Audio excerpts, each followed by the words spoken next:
हरिओम। रामचरितमानस में गोस्वामी तुलसीदास जी के द्वारा एक चौपाई लिखी गई, ढोल गंवार शूद्र पशु नारी सकल ताड़ना के अधिकारी। इस चौपाई पर मैंने कई लोगों को तर्क कुतर्क करते हुए देखा है, और यहां तक लोगों ने कुतर्क किया कि गोस्वामी तुलसीदास जी को कटघरे में खड़ा कर देते हैं, आपस में ही वकील बन जाते हैं और खुद ही निर्णय लेने के लिए जज भी बन जाते हैं, न्यायमूर्ति होकर के निर्णय भी दे देते हैं और गोस्वामी तुलसीदास जी को दोषी भी ठहरा देते हैं। आज मैं इस चौपाई का शुद्ध अर्थ मैं आप लोगों को बताने जा रहा हूं, जो गोस्वामी तुलसीदास जी ने अपनी तरफ से लिखा। क्या लिख रहे हैं गोस्वामी तुलसीदास जी? ढोल ढोल गंवार शूद्र पशु और नारी, इन 5 का वर्णन किया। ये पांचों कह रहे हैं ढोल गंवार शूद्र पशु नारी सकल ताड़ना के अधिकारी। लोग ताड़ना का अर्थ नहीं समझ पा रहे हैं। ताड़ना का मतलब क्या है? ढोल, ढोल मतलब ढोलक या ढोल, जिससे नाद होता है। उस ढोल को हम कई प्रकार से, मान लीजिए उसको हम सर्दी में प्रयोग कर रहे हैं, उसके उपरांत गर्मियों में प्रयोग करना है, और फिर गर्मियों के पश्चात बरसात आएगी, तो उस बरसात के मौसम में कई प्रकार के लेप से उसको सुसज्जित किया जाता है ताकि उसमें बाहर की नमी न लगे उस ढोल में। तो ताड़ मतलब ताड़ना का मतलब उसको अपनी नजर के सामने देखा जाता है, और उसके ऊपर जो भी लिहाफ पहनाया जाएगा, जो भी उसके ऊपर उड़ाया जाएगा, कपड़ा डाला जाएगा या उसको ढका जाएगा, तो उसको दिन प्रतिदिन खोल करके देखना है कि कहीं उसमें फफूंद तो नहीं लगने लगी। और कई बार ऐसा होता है कि ढोल में फफूंद लगने की वजह से बरसात के उपरांत जब हम उसको सर्दी के मौसम में पुनः खोलते हैं या बरसात में ही, तो वो सड़ चुका होता है। इसलिए उस ढोल को अंग्रेजी में बोलेंगे प्रिजर्वेटिव्स कंडीशन में रखते हैं, उसको प्रिजर्वेशन करते हैं। तो प्रिजर्वेशन मतलब कीटनाशक, कीटनाशक को लगा करके रखते हैं और उसकी देखरेख करते जाते हैं ताकि उसमें कोई भी विसंगतियां ना आ जाए। तो ये तो हो गया ढोल का, ताड़ने का। अब गंवार की बात आई। हमारी समाज में अगर विद्वत समाज बैठी हुई है, सभ्य समाज बैठी हुई है, तो उसमें अगर एक भी प्राणी गंवार, गंवार का मतलब हो गया बुद्धि जिसकी सत्संग में ना हो, जो सिर्फ खुराफात, चापलूस, इन प्रवृत्तियों में अपने आप को रत रखता हो, उसको मैं अपने हिसाब से गंवार कहूंगा।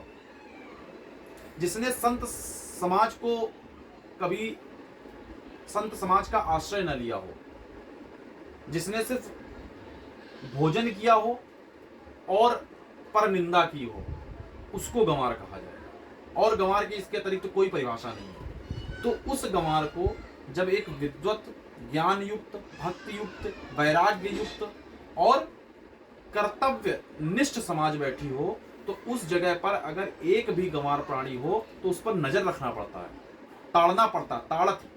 तो उसी ताड़ना को बोल रहे हैं। ताड़ना का मतलब नजर के नीचे रखना। अवधी भाषा में ताड़ना का अर्थ यही होता है कि उसको ताड़ कर रखना होता है कि उस गंवार व्यक्ति पर मेरी प्रतिक्षण नजर रहे, नहीं तो वो क्या ऐसा कर जाए जो हमारे लिए कठिन हो जाए आगे का यापन करने के लिए। इसलिए उस गंवार को भी ताड़ते हुए रखना है, मतलब नजर के सामने रखना है। ढोल को रखा हमने, गंवार को रखा। अब शूद्र की बात आती है। देखिए, चतुर्थ वर्ण के लोग जो होते हैं उनको हमारे यहाँ शूद्र कहा गया है।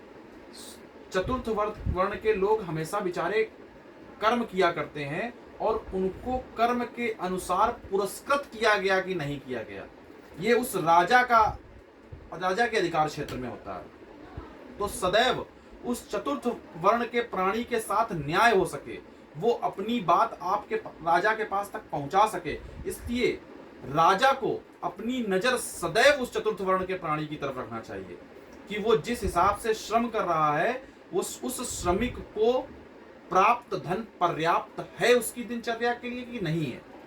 उसने आपके लिए, उसने अपना जीवन तो आपके प्रति आश्रित कर दिया। उस चतुर्थ वर्ण के प्राणी ने केवल तीनों वर्णों की सेवा में ही अपना जीवन यापन किया और उन तीनों वर्णों की ये नैतिक जिम्मेदारी बनती है, ये उसका नैतिक कर्तव्य है कि उसको अपनी नजर में रखना है, नजर से भुला नहीं देना है। अपनी नजर में रखते हुए उसको उसके श्रम का दान करना है, उसके श्रम का जो धन हो, संपत्ति हो, भोजन हो, कपड़े हो, वस्त्र हो, जो भी हो, वो उसको मिल पाया या नहीं मिल पाया समुचित। तो पहला हो गया ढोल, दूसरा हो गया गंवार, तीसरा हो गया चतुर्थ वर्ण के शूद्र जी। ढोल, गंवार, शूद्र, पशु। अब बात आती है पशु की। पशु कौन है? जो भी पशु अगर हमारे आसपास है तो हमें अपनी नजर पे रखना चाहिए कि अगर इस पशु में कहीं से भी, पशु है उसके विचार में कुछ भी आ सकता है, तो पशु में कभी ऐसा ना हो कि वो हमें क्षति पहुंचा दे। तो हर व्यक्ति की ये नैतिक जिम्मेदारी है कि अपने आप को सुरक्षित करने के लिए उस पशु पर नजर रखना है। कभी पशु आपस में पशु न लड़ जाएं, इसलिए पशुओं को अपनी नजर में रखना है, ताड़ कर रखना है। ताड़ना का मतलब वो है। अब आता है पंचम, शूद्र, पशु और नारी। लोग यहां से कटघरे में खड़ा करते रहे। अब सुनिए, नारी को जब नारी बालिका रूप में हो, कन्या रूप में हो, तो अपने पिता के संरक्षण में रहे। नारी का यही धर्म है सदैव। फिर से सुनिएगा, नारी जब तक कन्यावस्था में है, कुंवारी अवस्था में है, तब तक अपने पिता के संरक्षण में रहे। जब उसका विवाह हो जाए तब वो अपने पति के संरक्षण में रहे और विवाह के कुछ वर्षों के उपरांत जब उसको पुत्र रत्न की प्राप्ति हो जाए तो वो अपने पुत्र के द्वारा संरक्षण में रहे। नारी के लिए सदैव ताड़ने का मतलब सिर्फ ये है कि नारी को अपने नजर में रखना है ताकि विसंगतियां ना उत्पन्न हो पाए उसमें किसी भी प्रकार की। अगर उसमें विसंगतियां उत्पन्न होती हैं तो यह उसके, क्योंकि नारी के द्वारा ही समाज का उत्थान होता है। समाज की उत्थान और पतन का मुख्य कारण नारी है। इसीलिए नारी सबसे बलशाली होती है।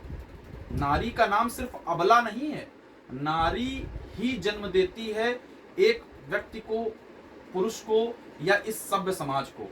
ना कहा ही गया है कि किसी भी बालक के लिए प्रथम पाठशाला उसकी माँ होती है। माँ कौन है? वही नारी है। कोई पुरुष माँ नहीं बन सकता।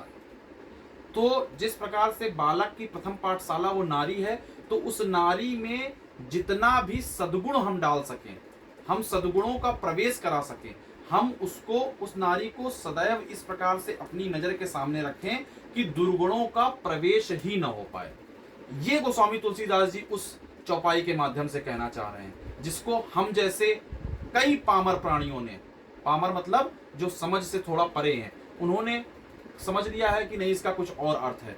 ढोल, गवार, शूद्र, पशु, नारी, सकल, सकल मतलब सारे, ताड़ना के अधिकारी। ताड़ना मतलब नजर के सामने ताड़ते हुए रखना है, उनको अपनी नजर के सामने रखना। इसी के ये उपयोगी हैं और इसी के ये कारक हैं। आप लोगों को इतना ही मुझे बताना था। हरिओम।